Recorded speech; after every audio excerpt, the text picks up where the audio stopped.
Hello दोस्तों, नमस्कार। स्वागत है आपका अपने YouTube channel Hindi short hand में। तो आइए आज हम जानते हैं कुछ महत्वपूर्ण शब्दों के बारे में। हिंदी शॉर्ट हैंड के कुछ शब्द ऐसे हैं जो एक ही मात्राओं से बनाए जाते हैं, इनके बारे में जानेंगे और इनके कुछ नियमों के बारे में जानेंगे कि हमें शॉर्ट हैंड सीखने से पहले किन किन विशेषताओं पर ध्यान देना चाहिए। तो जैसा कि हम जानते हैं कि हमारी संकेत लिपि में 5 वर्ग आते हैं। पहला हमारा का वर्ग आता है। का वर्ग में हमारे होते हैं का, खा, गा, घा और या। या का ज़्यादातर इस्तेमाल नहीं होता है, इसलिए इसके लिए कोई मात्रा नहीं दी गई है। ठीक है, तो का बनाने के लिए हम क्या इस्तेमाल करते हैं? पतली रेखा का इस्तेमाल करते हैं। हम पहले की क्लास में भी बता चुके हैं। खा बनाने के लिए हम पतली रेखा का इस्तेमाल करेंगे और उसे बीच में से काट देंगे। गा बनाने के लिए हम गाढ़ी रेखा का सीधी गाढ़ी रेखा का इस्तेमाल करेंगे और घा बनाने के लिए सीधी गाढ़ी रेखा का इस्तेमाल करके उसे बीच से काट देते हैं। अब फिर हमारा चा वर्ग आता है। चा वर्ग में सबसे चा बनाने के लिए हम एक आड़ी रेखा खींचते हैं। आड़ी रेखा ऊपर से नीचे की ओर खींची जाती है। ठीक है, चा बनाने के लिए हम पतली आड़ी रेखा के ऊपर से नीचे की ओर खींचते हैं। छा बनाने के लिए वैसे ही आड़ी रेखा हम ऊपर से नीचे की ओर खींचेंगे और उसे बीच से काट देंगे। फिर जा बनाने के लिए गाढ़ी आड़ी रेखा हम खींचेंगे। ठीक है, और फिर झा बनाने के लिए आड़ी गाढ़ी रेखा खींचेंगे और उसे बीच से काट देंगे तो हमारा झा बन जाएगा। फिर हमारा आता है इंगा। इंगा बनाने के लिए हम आड़ी रेखा खींचते हैं। आड़ी रेखा गाढ़ी आड़ी रेखा खींचते हैं और उसे बीच से काट देते हैं और एक इस ऐसे घुमावदार वक्राकार रेखा ऊपर से नीचे की ओर खींचेंगे और उसे बीच से काट देंगे तो हमारा इंगा हो जाएगा। ये दो रेखाएं इसलिए दी गई हैं कि हम जब हिंदी शॉर्ट हैंड लिखते हैं तो सुविधा अनुसार कहीं कहीं पर आड़ी रेखा का इस्तेमाल होता है जिससे हमें लिखने में सुविधा होती है। कहीं कहीं पर वक्राकार रेखा का इस्तेमाल होता है जिससे हमें लिखने में सुविधा होती है। फिर हमारा आता है टावर। टावर में बनाने के लिए हमें सीधी रेखाओं का इस्तेमाल करते हैं। सीधी रेखा हम ऊपर से नीचे की ओर बनाते हैं। एरो का निशान हमने लगा दिया है, इससे आपको जानकारी हो जाएगी कौन सी रेखा किस दिशा में बनती है।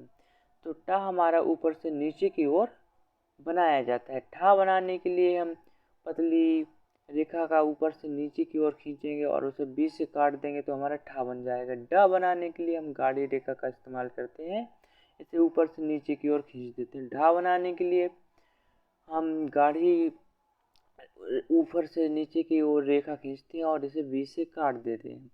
अब अड़ा बनाने के लिए हम ऐसे नीचे से ऊपर की ओर घुमावदार रेखा गाढ़ी रेखा खींचेंगे और उसे काट देंगे तो ये हमारा अड़ा बन जाएगा। और फिर हमारा ता वर्ग आता है। ता बनाने के लिए हम ऐसे गोल वक्राकार रेखाएं ऐसे गोल गोल खींचेंगे। ये ऊपर से नीचे की ओर रेखाएं बनाई जाती हैं। ठा बनाने के लिए हम वैसी ही रेखाओं का इस्तेमाल करेंगे और उन्हें बीच से काट देंगे। अब द बनाने के लिए हम वैसे ही गोल रेखाओं का इस्तेमाल करेंगे और इन रेखाओं को हम गाढ़ा बनाते हैं। अब धा बनाने के लिए वैसे ही रेखाओं का इस्तेमाल करेंगे, हम इन्हें बीच से काट देते हैं। अब फिर हमारा ना आता है। तो ना बनाने के लिए हम वैसे वक्राकार रेखा का इस्तेमाल करते हैं। ठीक है, और ड़ा बनाने के लिए वैसे वक्राकार रेखा को काट देते हैं। ये ड़ा और ना एक जैसा बनता है, सिर्फ इनमें इतना अंतर है कि अड़ा को बीच से काट देते हैं और ना को हम नहीं काटते हैं। फिर हमारा आता है पावर्क। पावर्क बनाने के लिए हम आड़ी रेखाओं का इस्तेमाल करते हैं। ये रेखाएं ऊपर से नीचे की ओर बनाई जाती हैं। पा बनाने के लिए हम पतली रेखा का इस्तेमाल करते हैं। फा बनाने के लिए हम पतली रेखा का इस्तेमाल करते हैं और उसे बीच से काट देते हैं। बा बनाने के लिए हम गाढ़ी रेखा का इस्तेमाल करते हैं, भा बनाने के लिए हम गाढ़ी रेखा का इस्तेमाल गाढ़ी रेखा का इस्तेमाल करते हैं और उसे बीच से काट देते हैं। अब हमारा मा आता है। ना को हमने नीचे से ऐसे घुमावदार रेखा से बनाया था और मा को हम ऊपर से लाइन बंद रेखा घुमावदार रेखा से बनाएंगे तो ये हमारा मा बन जाएगा। ये रेखा नीचे से ऊपर घुमावदार ऐसे बनाई जाती है, ये हमारा मन बन जाता है। अब हमारा आ जाता है सा और सा, एक सीटी वाला सा और एक सफेदे वाला सा। अब इसके लिए कुछ हम परिभाषा है, इनके कुछ भेद हैं जो हम आपको बताएंगे। सा और सा में इसलिए भेद नहीं किया गया कि मुहावरे से पता लग जाता है कि कहाँ पर सा और कहाँ पर सा की आवश्यकता है, पर कहीं पर विशेष भेद करना हो तो सा की रेखा को काट देते हैं। ठीक है, तो हमें सा हम पहले पढ़ चुके हैं कि सा कैसे बनाते हैं। सा को एक आड़ी रेखा से ऐसे बनाते हैं तो ये हमारा सा बन जाता है। और अगर हम सीटी वाला सा बनाना चाहते हैं तो वैसे ही रेखा खींच के उसे हम बीच से या ऊपर से काट देंगे तो हमारा सीटी वाला सा बन जाएगा। अब हमारा आता है षटकोण वाला सा। सा का उच्चारण या तो खा के लिए होता है या सा के लिए संकेत होता है। इनके लिए संकेत निर्धारित किए जा चुके हैं।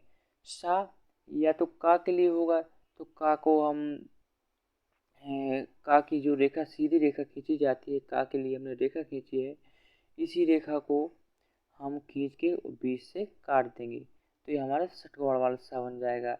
या फिर जैसे हम इस सफेदा वाला सा बनाते हैं तो वैसे ही इसको गाढ़ा बना के वैसे या तो ऊपर से काट देंगे या फिर बीच से काट देंगे तो ये हमारा षटकोण वाला सा बन जाएगा। फिर आता है हमारा अड़ा। अड़ा का काम भी ना से लिया गया है। शब्द का उच्चारण करते ही यह पता लग जाता है कि ड़ा लिखना है या ना। ये हम यहाँ पर बता चुके हैं कि ड़ा और ना एक जैसा बनता है। ड़ा बनाने के लिए हम जहाँ पे सुविधानुसार हम इसे बीच से काट देते हैं तो ये हमारा ड़ा बन जाता है।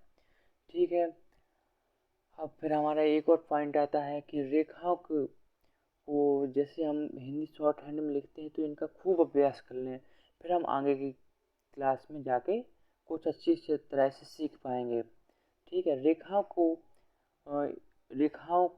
बारीक और मोटे होने पर, उनके ऊपर से नीचे और नीचे से ऊपर लिखे जाने पर या उनके सरल और कटे होने पर खूब ध्यान देना चाहिए और इनका इतना अभ्यास करना चाहिए जिससे लिखते समय ध्वनि संकेत सुचारू रूप में अपने आप ही लिखे जा सकें।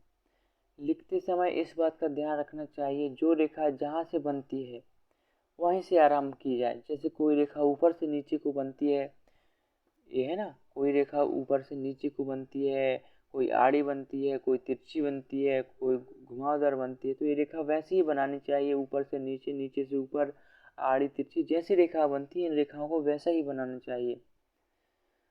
फिर बाद में ऊपर से आड़ी तिरछी जहाँ भी लिखी जाती है वो लिखी जाए। ठीक है, फिर हमारा अगला पॉइंट रहता है अभ्यास करते समय संकेत की लंबाई और मोटाई पर भी विशेष ध्यान रखना चाहिए। जो हम लिखते हैं तो इनकी लंबाई, मोटाई, चौड़ाई इस पर विशेष ध्यान रखना चाहिए। अगर हम ज़्यादा लंबा बना देते हैं तो आगे चलकर हमें उस रेखा का अर्थ कुछ और ही पता चल जाएगा। इसलिए हमें इसकी लंबाई, चौड़ाई और मोटाई पर विशेष ध्यान देना चाहिए। ठीक है, तो किसी संकेत के नियमित रूप से छोटे या बड़े होने पर दूसरा अर्थ हो जाएगा। संकेत की नियमित लंबाई 3/10 इंच लगभग 8 सेंटीमीटर हो, लगभग 8 सेंटीमीटर। ठीक है, अब एक और पॉइंट आता है हमारा चा और रा में भी हमें बहुत दिक्कत आती है। वैसे आड़ी तिरछी रेखा चा की होती है, वैसे ही तिरछी रेखा रा की होती है। तो इनके लिए वैसी एक सी रेखा नहीं होती है, इनमें अंतर होता है जो हम आपको बताते हैं। संकेतों को अच्छे से समझ लेना चाहिए। चा ऊपर से नीचे और रा नीचे से ऊपर बनता है। तो यहाँ पे हम देख लेते हैं, आपको बताए देते हैं कि हमारा हो गया चा, तो ये हमारा बनता है टा। टा की हमारी सीधी रेखा हो, सीधी रेखा से 35 अंश नीचे की ओर हमारा चा बनता है। और नीचे की हमारी होती है का की रेखा, सीधी का की रेखा। इससे 35 अंश ऊपर हमारा र बनता है। वैसे ही ये हमारे, देखो ये हमारे तिरछा चा बन गया और ये हमारा रा बन गया। तो दोस्तों आशा करता हूँ कि आपको इतना समझ में आ गया होगा। अगर आपको वीडियो पसंद आती है, कुछ हेल्पफुल जानकारी मिलती है, तो चैनल को सब्सक्राइब करें, लाइक करें और शेयर करें। वीडियो देखने के लिए धन्यवाद।